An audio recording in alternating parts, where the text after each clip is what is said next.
Akala niya simpleng guard lang siya, pero isang araw, may narinig siyang salita na tuluyang nagbago sa pananaw ng lahat. Sa pagpasok ng boss sa opisina, iniabot niya ang susi ng sasakyan sa gwardiya. Pare, pakilinisan naman ang sasakyan. Ngunit nang mapansing kumakain ito, binawi niya ang susi. Sige, ibibigay ko na lang muna sa iba. Kumakain ka pala. Ngumiti ang gwardiya. Walang problema, sir. Lilinisin ko po pagkatapos ko kumain kung okay lang po. Ngunit ang boss ay umiling. Hindi, kumain ka na muna ng maayos. Doon na nagsalita ang isang babae sa tabi nila.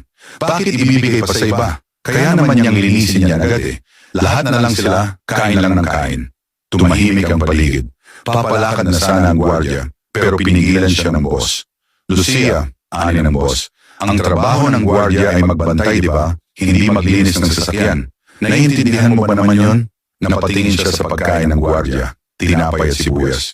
Bakit hindi ka sa kantin kumakain? Libre ang pagkain para sa lahat ng staff. Sumagot ang gwardiya, Sir, sabi po ng manager, pang-office lang daw po ang libre. Bawal po kaming gwardiya at tagalinis. Nang marinig iyon, tumigas ang mukha ng boss. Tao ka rin, parte ka ng opisina. Dapat lang napatas ang trato sa iyo ng lahat. Dumipensa si Lucia. Sir, kung papayagan niyo siya ngayon, gusto na rin niyang kumain doon araw-araw. Iba ang level niya sa amin. Napailing ang boss. Lucia, ayoko nang makarinig pa ng kahit ano sa iyo. Bumaling muli ang boss sa gwardiya. Hindi mo kailangang magtiis sa tinapay at sibuyas. Pumunta ka sa kantin at kumain ng maayos doon.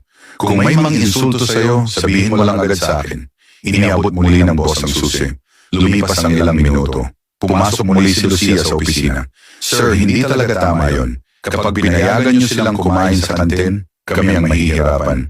Hindi kami komportable kung makakaupo sila sa tabi namin.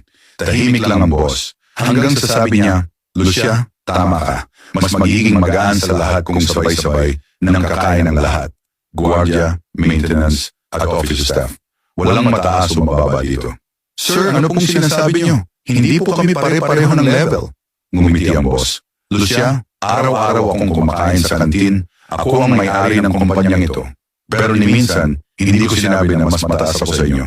Simula bukas, dagdag ng boss, lahat ng gwardiya at maintenance, kakain na sa kantin. At kung ayaw mo, Lucia, pwede kang magbaon mula sa bahay. Dahil sa pag-uugali mong mapagmataas, ibabawas ko ang isang buwang sweldo mo. Napahiya si Lucia. Sir, patawad po, hindi na po mauulit. Huwag ninyong gawin ang anuman dahil sa pagkakampi-kampi o pagmamapuri sa sarili.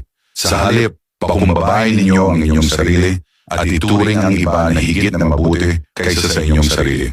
Filipos chapter 2 verse 3. Minsan,